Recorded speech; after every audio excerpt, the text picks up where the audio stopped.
Assalamualaikum warahmatullahi Bang Nuim. Waalaikumsalam warahmatullahi taala wabarakatuh. Wabarakatuh ya. Sehat ya Bang Nuim ya. Alhamdulillah.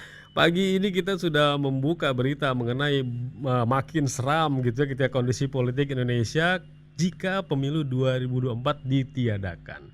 Apalagi opininya majalah Tempo itu bahkan komentar pernyataan Pak Presiden 4 Maret lalu itu katanya siasat politik aja gitu ya.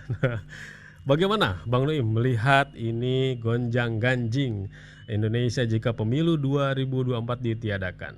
Awalnya Presiden mengatakan yang menghendaki 3 periode dan lain sebagainya itu ibarat ambil muka, menampar saya, menjerumuskan saya dan lain sebagainya. Oh, orang hebat. Keplokan tangan, gemuruh, gegap gempita. Ini dua presiden kita ini konstitusionalis. Ya memang. Dan dia terus konstitusionalis sebab sekarang dia mengatakan, lah saya patuh pada konstitusi. Nah, kalau nanti partai-partai politik 2/3 diantaranya yang berada di Majelis Permusyawaratan Rakyat memutuskan untuk utak-atik Undang-Undang Dasar 45 lagi khusus mengenai masa jabatan presiden, maka presiden patuh saja katanya kepada kemauan. Ini tentunya kemauan partai politik yang dianggap mewakili kemauan paling tidak mayoritas rakyat. Karena kita tahu ketika DPR secara mendadak dan berada, padahal itu kasus berada di luar agenda DPR untuk membicarakan tentang reformasi Undang-Undang KPK, dan ini ditentang oleh ratusan cerdik cendekiawan dari berbagai perguruan tinggi di Indonesia. Presiden kelihatannya senyum-senyum saja dan akhirnya ya ikut menandatangani untuk memperlemah KPK itu. Jadi ini karena kemauan politik kata Presiden, bukan salah saya. Padahal Presiden itu punya kewenangan dalam hal ini untuk mengatakan tidak bisa ditandatangani dan sebagainya karena ini bisa merugikan nanti perjuangan atau aktivitas gerakan anti korupsi dan lain sebagainya. Nah, Presiden ikut menandatangani karena apa? Ya ini kemauan rakyat. Jadi Presiden menganggap bahwa DPR itu sebenarnya mewakili kemauan rakyat. Padahal banyak yang menganggap anggota DPR setelah dipilih, kebanyakan diantaranya mewakili kemauan politik. Dan kemauan politik sekarang ini seperti PKB terus terang saja. Mereka sedang diambang kewalahan kalau sampai nanti ada pemilu. Mungkin mereka hanya segelintir yang akan terpilih. Begitu juga PAN. Dengan adanya Partai Umat sekarang ini, PAN juga agak begitu juga dengan Golkar. Karena orang akan mengingatkan Golkar tentang kasus Setia Novanto misalnya. Itu ketuanya yang sekarang berada di dalam lembaga pemasyarakatan dan lain sebagainya. Kemudian Aziz Samsudin, orang Golkar lagi yang juga terlibat dan sekarang di penjara walaupun sangat ringan. Karena dituntut oleh KPK. Jadi Golkar pikir daripada ada pemilu nanti rakyat nggak milih kami, ya udah kita perjuangkan saja supaya 3 periode atau ditambah jabatan presiden dan sebagainya. Saya baru-baru ini kan menulis di sebuah media di Indonesia tentang Presiden pertama Amerika Serikat, George Washington. Ini pahlawan luar biasa. Dia yang memimpin perjuangan Amerika melawan penjajahan Inggris. Dan sebagaimana disebutkan dalam muqaddimah Undang-Undang Dasar 45, sesungguhnya kemerdekaan itu hak segala bangsa dan penjajahan itu harus dihapuskan. Maka dia diangkat jadi presiden. Dan setelah 2 kali masa jabatan, 2 kali 4 tahun, dia mengundurkan diri. Padahal dia waktu itu bisa menyatakan dirinya sebagai raja dan dia akan diterima untuk menjadi presiden seumur hidup. Tapi dia punya etika. Dan tidak mau memberikan suri tauladan yang jelek kepada presiden-presiden di masa mendatang. Sehingga dia setelah 2 periode dia mengundurkan diri dengan alasan ingin menikmati masa pensiun. Nah itu dia. Misal ada kesempatan tapi menolak dengan terus terang. Tidak mau karena menganggap itu nanti berbahaya. Karena politik itu biasanya adalah persepsi. Persepsi itu nanti pada tradisi atau suri tauladan. Apa yang telah terjadi sebelumnya itu dijadikan sebagai pegangan. Jadi hal ini barangkali ada baiknya kalau yang namanya Joko Widodo mengatakan jangan coba-coba untuk mengubah Undang-Undang Dasar 45. Ya dia berhak untuk mengatakan hal itu.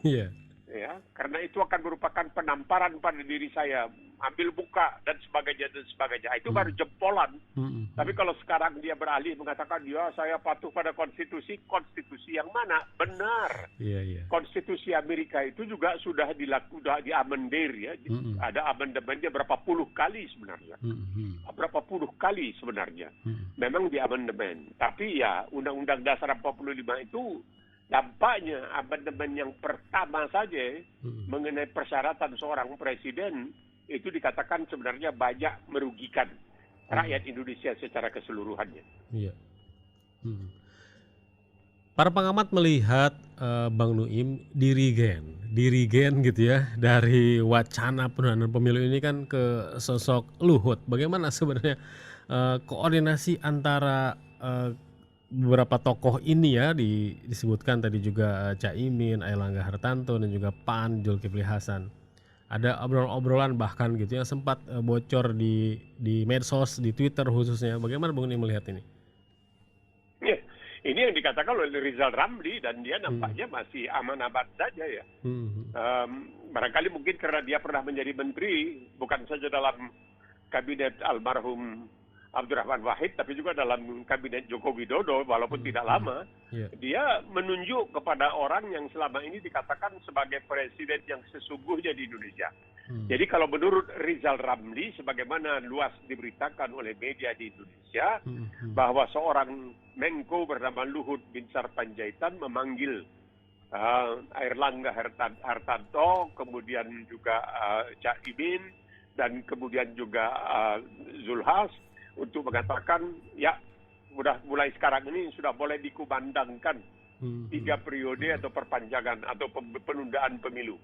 Jadi sudah boleh. Jadi nampaknya dalam hal ini mereka dikendalikan dari dalam istana sendiri. Jadi di satu sisi presiden bilang begini, di sisi lain orang kuat di dalam kabinet itu berbicara lain, sehingga kita ingin dibingungkan. Tapi sebenarnya kita tidak bingung. Kita mengetahui kalau Presiden Joko Widodo sungguh-sungguh memang betul-betul dari hati nuraninya dan dia memang ingin supaya tidak memberikan suri tauladan yang tidak baik di masa depan, maka dia harus mengulangi apa yang dikatakannya terlebih dahulu. Barang siapa yang mencoba untuk membuat saya memperpanjang masa jabatan atau meneruskan 3 periode kepresidenan, maka orang itu menampar saya, menjerumuskan saya, ambil muka. Coba bilang sekali lagi. Jangan sekarang bilang saya patuh kepada konstitusi. Tidak juga. Jadi orang mengatakan konstitusi yang mana Bapak Presiden? Konstitusi yang nanti akan diamandemen lagi oleh MPR atau bagaimana? Inilah susahnya dalam suatu parlemen di mana oposisinya boleh dikatakan kalau ibarat ayam jantan tidak bertaji. Nah kalau kita lihat di Australia, di Inggris, ini susah karena nanti oposisi dalam bentuk di sini akan sangat luar biasa menggebu-gebu, dan ini juga akan dibantu oleh media. Media kebanyakan seperti media ABC yang mengatakan kita itu menyiarkan tanpa rasa takut dan tanpa pilih kasih. Ini kan banyak hal-hal kadang-kadang yang terjadi di Indonesia, media itu pilih-pilih, tidak semuanya disiarkan karena khawatir akan menyinggung perasaan barangkali dari penguasa dan lain sebagainya. Tidak bisa. Seharusnya media ini menjadi apa yang disebutkan the fourth estate. Jadi setelah trias politika ada eksekutif, ada yudikatif, ada legislatif, yang ada media. Nah, ini sebagai pengawas oleh rakyat ya. Kalau katanya DPR itu mengawasi eksekutif, legislatif mengawasi eksekutif dan yudikatif, maka rakyat mengawasi seluruhnya. Begitulah kira-kira. Ketika oposisi dikatakan seperti ayam tidak bertaji, bukanlah oposisi sebenarnya. Bang Nuim. Bukan, memang bukan. Jadi oposisi yang ada sekarang ini aneh kan sebenarnya. Tempo pun dahulu sebenarnya sangat menggebu-gebu, berbunga-bunga, berpihak kepada pemerintah. Dan kalau kita baca, saya beberapa kali menyebutkan di dalam pembicaraan dengan Rasil bahwa koran bahasa Inggris The Jakarta Post, mungkin karena itu bahasa Inggris maka dia berani dianggap bahwa rakyat umumnya tidak akan membaca koran itu, tapi kita ini kan ya bisalah sedikit-sedikit bahasa Inggris, kita membaca, dan mereka Jakarta Post itu sangat kritis. Iya. Sangat kritis mengatakan bahwa wah kalau begini gaya-gayanya ini lain lagi ceritanya Indonesia ini ke arah mana. Jadi benar juga seperti yang dikatakan oleh sebatara orang. Dalam politik itu tidak ada kesetiaan abadi. Yang ada itu adalah kepentingan abadi. Nah itu dia. Seharusnya ya harus mengerti kalau sekiranya 2 periode kata konstituante, kata undang-undang dasar, ya sudah, nggak usah diubah-ubah di otak-atik, udah serahkan, kan tidak menjadi persoalan. Ya itu ada contohnya banyak, ya. Contohnya kita lihat Barack Obama, kemudian kita lihat George Bush misalnya dan sebagainya, dan George Washington, mereka nggak ada menggebu-gebu, tapi barangkali panutannya lain lagi atau panduannya lain, pedomannya lain lagi. Karena ini pernah terjadi di Rusia. Ketika memang di Rusia juga dibatasi masa jabatan presiden. Tapi Vladimir Putin tidak kehilangan akal. Dia mengajukan diri sebagai calon wakil presiden. Setelah terpilih, dia kemudian maju lagi sebagai terpilih, kemudian maju lagi sebagai calon presiden, terpilih lagi, dia bisa gerakkan dari Duma itu dari parlemen Rusia, ada yang mengusulkan referendum agar jabatan presiden jangan dibatasi dan lain sebagainya. Akhirnya berhasil, ya dia sekarang jadi presiden mungkin seumur hidup. Bisa juga kalau mau. Saya pernah menulis juga tentang hal ini. Tapi saya menyandingkan, jadi kalau disandingkan ini menyandingkan bahwa Jokowi mencalonkan diri lagi tahun 2024 sebagai calon wakil presiden. Presidennya barangkali calon presidennya Megawati. Nah setelah itu nanti Megawati mundur, Jokowi bisa maju lagi sebagai calon presiden, dan setelah itu barangkali bisa diubah undang-undang dasarnya sehingga presiden itu tidak ada batas dalam masa jabatannya, bisa saja. Tidak ada yang tidak mungkin manuver-manuver seperti itu ya Bang Noem ya di politik ini. Ini Mas Angga, politik itu dikatakan adalah seni yang memungkinkan segala-galanya. Nah kita lihat Bung Karno almarhum itu pernah jadi presiden seumur hidup. Padahal kita tahu Bung Karno ini yang bertanggung jawab atas Dasakom dan lain sebagainya. Kom itu komunis. Bung Karno yang seakan-akan memanjakan PKI yang sudah berontak tahun 48 masih bisa ikut pemilihan dalam tahun 1955. 7 tahun kemudian mereka direhabilitasi. Tapi Masyumi tidak ada rehabilitasi terhadap Masyumi. Jadi kekuatan PKI itu sampai sekarang masih terasa karena yang menghendaki Masyumi itu dilarang seumur hidup itu PKI. Karena adanya Masyumi, PKI sangat terkendala. Ya mereka berontak tahun 48 di bawah Sumo di Madiun. Kemudian mereka kembali malahan bisa menjadi kekuatan yang sangat disegani di Indonesia. Partai komunis ketiga terbesar di dunia setelah RRT dan Uni Soviet pada waktu itu. Bayangkan, kok dibolehkan? Bung Karno mengingatkan jas merah, jangan melupakan sejarah. Tapi dia sendiri nampaknya mungkin lupa sejarah tahun 48. Nah, Bang Noem, kita kan melihat ini juga ada komentar dari Muslim Arbi ya yang mengatakan bahwa sepertinya ketika Presiden kemarin menegaskan pernyataannya seperti itu di hari Jumat itu, seperti ada ketakutan gitu. Seperti ada ketakutan dari seorang Jokowi ketika turun nanti setelah dia tidak menjabat lagi sebagai presiden. Ya ketakutan akan kroninya gitu ya, atau ketakutan ketika dia sudah tidak bisa lagi berwenang. Nah, melihat ketakutan pemimpin yang akan turun ini, Bang Noem secara psikologis bagaimana sebenarnya? Ya kan ada kan post power syndrome, istilahnya post power syndrome. Tapi banyak presiden di mana-mana yang tidak ada apa-apa, habis jabatan selesai, oke. Di Amerika, oke, jangan jauh-jauh, di Filipina aja kita lihat. Di Filipina itu cuma satu masa jabatan, satu periode, tidak boleh lebih dari 6 tahun. Di Amerika 2 periode, 2 kali 4 tahun. Lain sistemnya kalau dengan sistem seperti di Australia yang disebutkan demokrasi Westminster, demokrasi parlementer, seperti di Inggris. Boleh ikut terus, bertarung terus-terusan asal dipilih rakyat. Tapi rakyatnya sudah arif lagi bijaksana. Kita lihat, misalnya John Howard, tahun 1996, di luar dugaan menang dia. Dan dia berhasil, dia melunasi hutang negara dan sebagainya. So, hebat, 10-11 tahun. Tapi habis itu, dia sendiri nggak terpilih lagi. Ya. Karena udah cukup dong, 11 tahun itu udah terlalu lama tuh bagi rakyat Australia. Mencari yang baru, diganti dengan Partai Buruh di bawah pimpinan Kevin Rudd pada waktu itu. Jadi di Inggris juga gitu, Margaret Thatcher menang perang. Ya, di Malvinas sana. Begitu hebatnya nih perempuan yang satu ini. Bersama dengan Ronald Reagan, dia berhasil membuat akhirnya Uni Soviet bubar dan tembok Berlin runtuh dan sebagainya. Tapi setelah itu, oke, habis. Kamu cukup, tidak bisa berlama-lama. Karena mereka barangkali berpegang kepada diktum yang pernah disampaikan oleh seorang bangsawan Inggris bernama Lord Acton, power tends to corrupt, absolute power corrupts absolutely. Kekuasaan itu cenderung untuk membuat yang berkuasa korup. Jadi korup dalam artian bukan duit saja, tapi macam-macam. Iya. Dan kekuasaan yang mutlak membuat korupsinya juga mutlak. Jadi apa yang ditakutkan oleh Jokowi kalau dia tidak pernah melakukan kesalahan yang bisa nanti dituntut di depan pengadilan? Iya. Apa yang dia mesti takutkan? Anak-anaknya, ya itu nggak tahu lah. Tapi kan kita tahu ketika Soeharto diturunkan, itu yang dikecam habis-habisan. Soeharto itu kesalahannya karena KKN, korupsi, kolusi, nepotisme.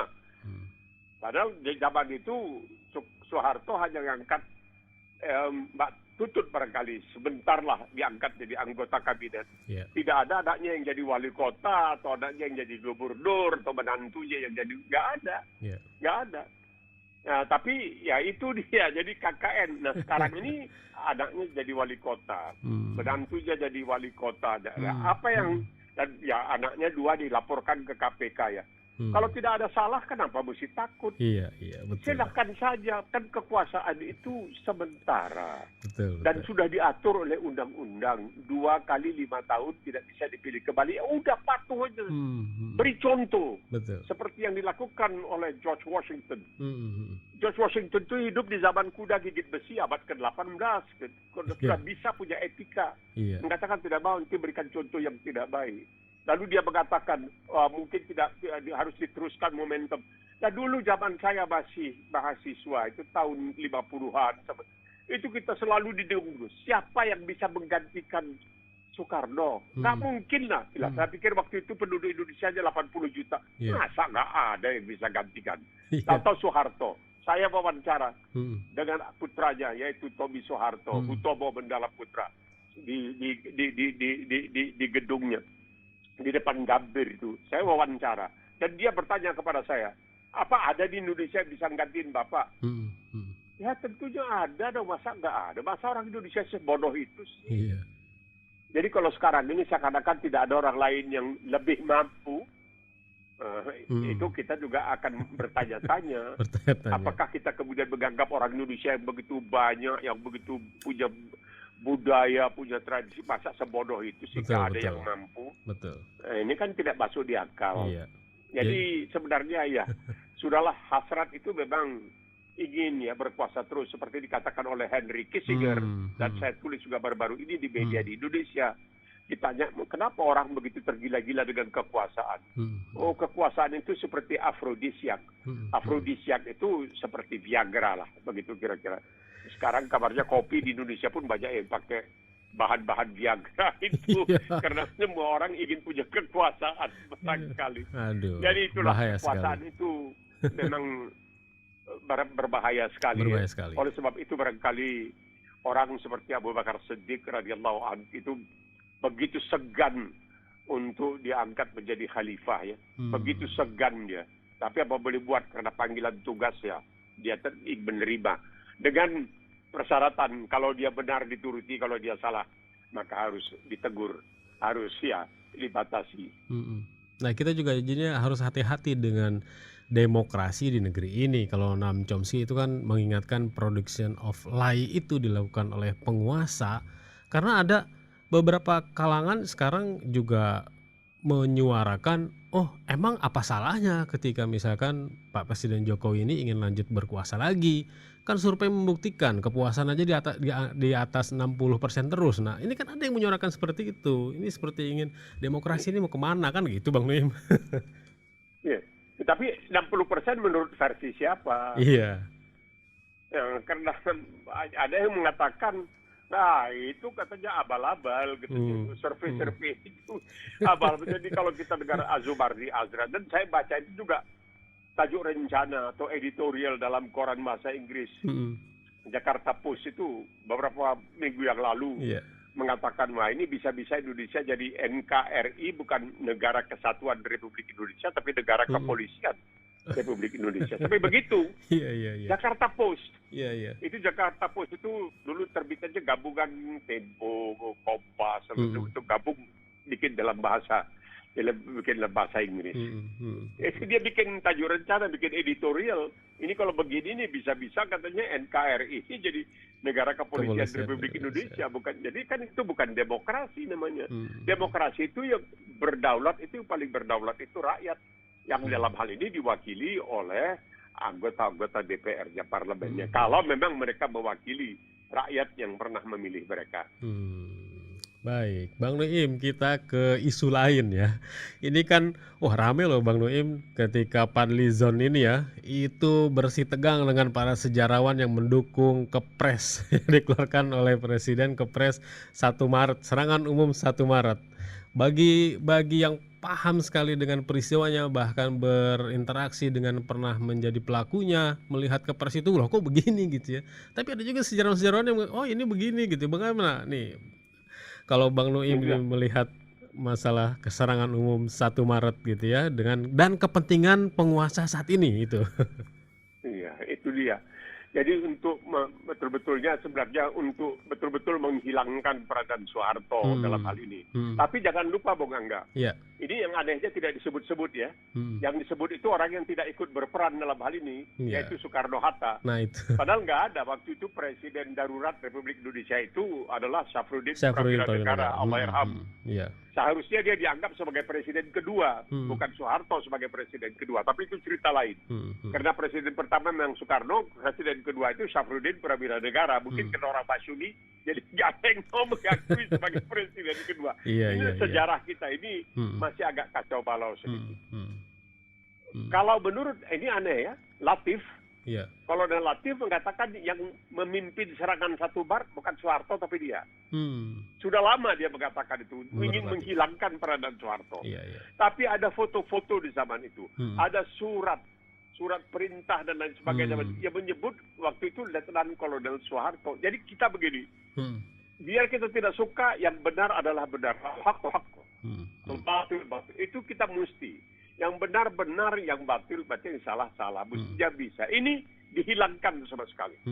Karena apa? Karena sudah ada orang yang mulai mempersamakan. Mulai cari-cari. Wah ini sekarang ini zaman ini macam zaman Orde Baru aja sih. Ya, orang yang tidak suka, jadi ada orang tertentu, itu tidak akan bisa dituntut sampai kapanpun. Dia buzzer kayak apa, dia jelekkan agama, umat Islam terbesar di dunia, nggak bisa diapa-apain. Melenggang kangkung terus. Salah yang lainnya itu kalau dianggap kritis sedikit masuk, tapi terus-terusan didengungkan. Nah ini kata Pak Jokowi, kita ini kan demokrasi.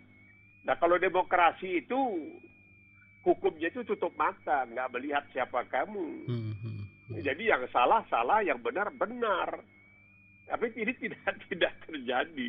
Makanya jadi serangan 1 Maret itu jadi masalah sehingga sejarah itu ingin diputar balik. Jadi ini agak kacau jadinya. Kalau belum ditulis, sebab itu ada keterangan dari orang seperti Batara Hutagalung dan sebagainya.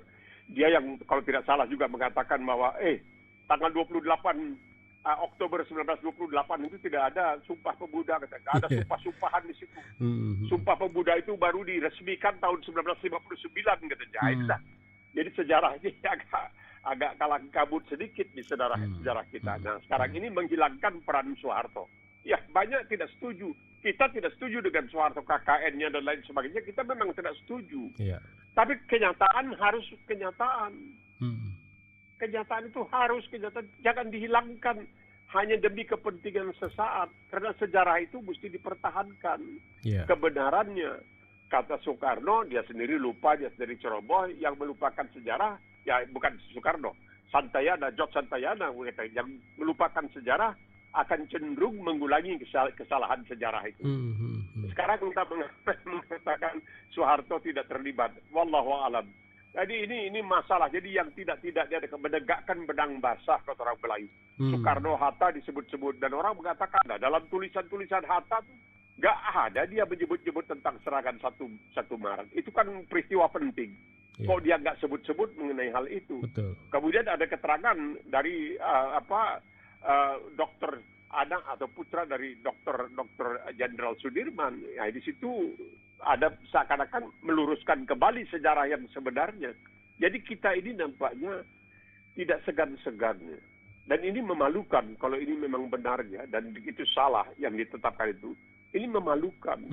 Sebuah negara yang kita mengakui kita bangsa yang besar, kita bangsa yang profesional.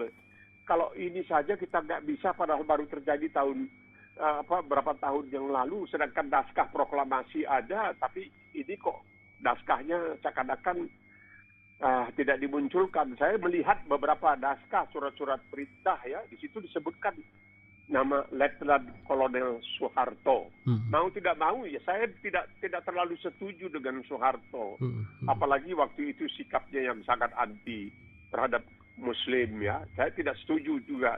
Tapi ya kalau dia benar dia mesti benar. Kalau dia salah ya dia mesti salah.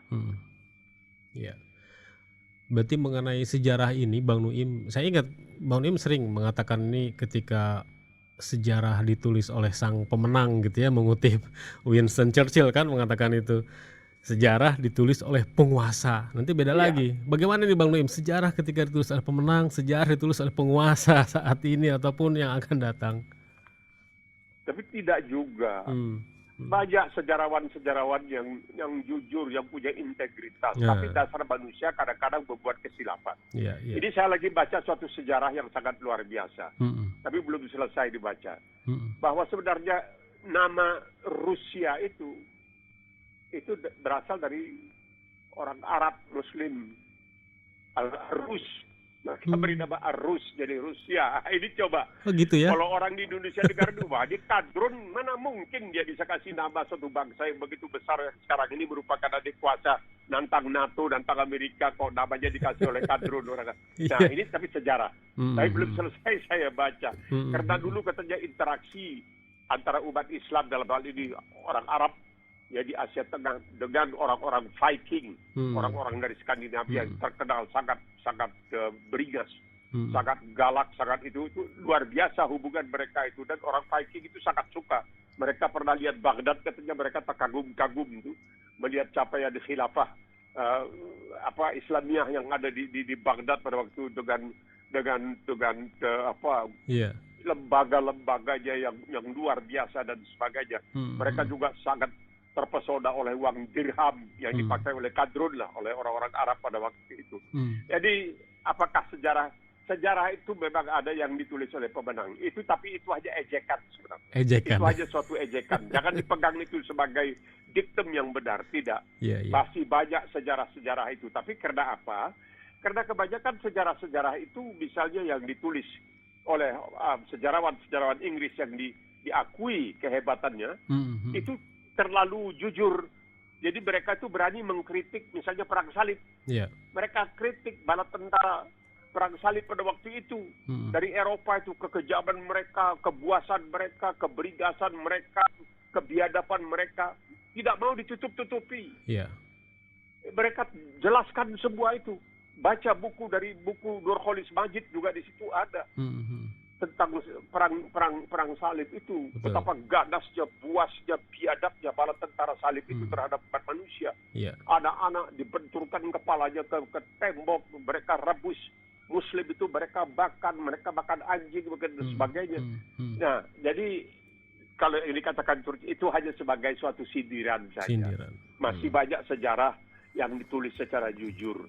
Bahkan orang dari pihak yang berbeda. Dalam hal ini sejarah Islam itu saya banyak membaca dari karya-karya orang-orang non-Muslim supaya ada objektivitasnya. Dan umumnya saya dapati, kecuali sebagian kecil, umumnya mereka itu memang objektif dan menyatakan yang sebenarnya.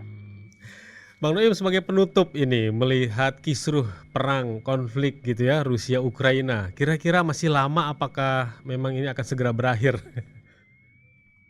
Ini susah untuk dikatakan Sulit ya. karena kelihatan karena dugaan-dugaan rencana-rencana Putin itu tidak seluruhnya berjalan sesuai dengan apa yang direncanakan. Iya. Tapi yang menarik di sini adalah kemarin tadi malam saya ditanya oleh beberapa kawan, Mm-mm. ini bagaimana? Saya katakan kita harus objektif. Hmm. Maksudnya apa? Saya bilang begini, kalau kita mengutuk sesuatu, kita mesti mengutuk yang lain seperti itu. Maksudnya, nah kalau kita mengutuk apa yang dilakukan oleh Rusia terhadap Ukraina, kita mengutuk apa yang dilakukan oleh Israel terhadap Palestina. Betul, betul. Apa yang dilakukan oleh Cina terhadap Tibet dan Xinjiang atau Uighur. Wah, kok begitu? Ya begitu dong. Sekarang 13 orang anak-anak di Ukraina tewas. Ribut dunia. Berapa ribu sudah anak-anak Palestina yang ditewaskan oleh Israel. Bukan saja Israel itu dibela dengan kata-kata, tapi juga diberikan uang. Amerika tiap tahun kasih $3 miliar itu kepada Israel. Kenapa kita membela Israel yang menurut hukum internasional sudah dikatakan mereka itu bersalah? Tapi kenapa Barat tetap membela? Kenapa ini kok dikutuk? Nggak bisa. Saya tidak setuju dengan apa yang dilakukan oleh Rusia. Tapi saya juga tidak setuju apa yang terjadi oleh Israel. Tidak setuju apa yang dilakukan oleh Cina di Tibet dan di Xinjiang, di Uighur. Jadi kita harus dalam hal ini betul-betul lalu jarum, lalu kelindan kata orang kita. Artinya kalau satu yang benar kita bela, satu yang salah kita tentang. Mesti begitu, biar siapapun yang melakukan. Kembali kepada yang dikatakan oleh Rasulullah SAW, sekiranya putri kesayanganku mencuri, aku kerat, aku potong tangannya. Itu dia. Baik. Bang Noim, terima kasih dialognya di pagi hari ini. Semoga mencerahkan ya. Dan Bang Noim semoga selalu sehat. Insya Allah kita jumpa lagi pekan depan Bang Noim dengan pengamatan dari isu-isu yang terjadi. Terima kasih banyak. Assalamualaikum warahmatullahi wabarakatuh. Waalaikumsalam warahmatullahi taala wabarakatuh.